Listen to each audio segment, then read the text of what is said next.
Senator Warren. Thank you very much, Senator Stabenow, and thank you again for convening this hearing. Thank you all for being here.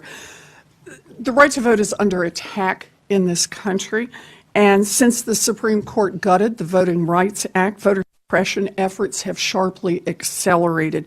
These new barriers are designed to shut out African Americans, Latinos, the elderly, students, and any other targeted groups, just to get them out of the democratic process.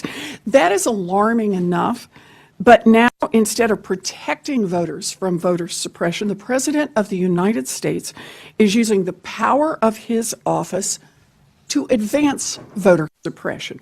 Donald Trump lost the popular vote by nearly 3 million votes. He is president only because of the rules of the Electoral College, and he's pretty sensitive about that. And he has struck back with the claim that he lost the popular vote only because millions of people voted illegally. Now, Ms. Tennant, you served as the Secretary of State of West Virginia, administering elections. You currently lead state advocacy work for the Brennan Center, which examines these issues. Is there any evidence to back up the president's claim that millions of people voted illegally? No. Okay. And I don't mean to be flippant about no, that, but I just, answer. When those claims came about, the Brennan Center was on almost immediately and issued a report called Non-Citizen Voting, the Missing Millions, where they analyzed information from the local election administrators. They went down into those who were administering the elections and were able to debunk the claims. Okay, so you've looked at the data. Let me ask you a different question. According to our best available data on this, how prevalent is the phenomenon of individuals engaging in voting fraud? It is rare. And when you look at a consensus of reports, investigations, not just from the Brennan Center, but other organizations and other advocates as well, you see that that rate of illegal voting is extremely rare. So let me ask you, what is more probable? Someone engaging in voter fraud or someone getting struck by lightning? This is a fact that the Brennan Center put out. So you must follow us on Twitter like the Reverend does. You bet. Being struck by lightning. Being struck by lightning. Okay, I just want to be clear on this. So there are no facts to back up the president's claim.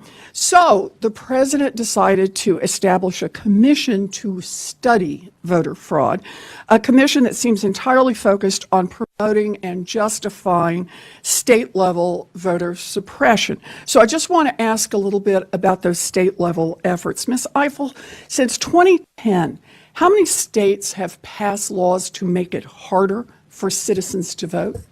20. 20.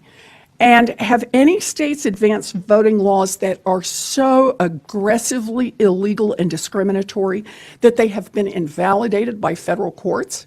Oh, many, and just, since 2014, 10 of those decisions have been ones in which federal courts, including some of the most conservative federal courts in this country, have found that states or local jurisdictions intentionally enacted laws for the purpose of discriminating against African American and Latino voters. So they found actual intent. Intentional discrimination. Intentional discrimination.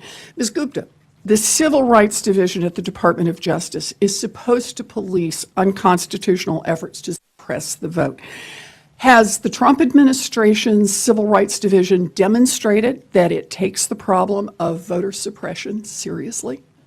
It has taken unprecedented action to reverse longstanding positions that career lawyers were litigating to establish just how voter suppression laws were working and that they were racially discriminatory. So in fact, in a number of cases, including obviously the Texas ID case, which I've discussed, but also in the Husted case, have actually reversed positions that were aimed at really proving, according to a deep factual record, to stop voter suppression, the existence of voter suppression in the enactment of those laws. So in fact, it would be the opposite. So the Department of Justice has moved in exactly the opposite direction on voter suppression. Instead of protecting voters, they're helping the states in terms of suppressing the vote. That appears to be the case, and there's a lot of concern now about the June letter that they sent out on trying to get information from states about national voter registration, voter purging efforts. And so we are anticipating more along those lines as well. Okay. You know, more and more Americans are worried about widespread voter fraud, and I don't blame them. The idea of widespread coordinated effort to steal elections is really scary, and it is totally made up. But when the President of the United States uses his bullhorn to advance this theory, then a lot of people start to pay attention to it. And I'll be blunt, I don't expect the president to change.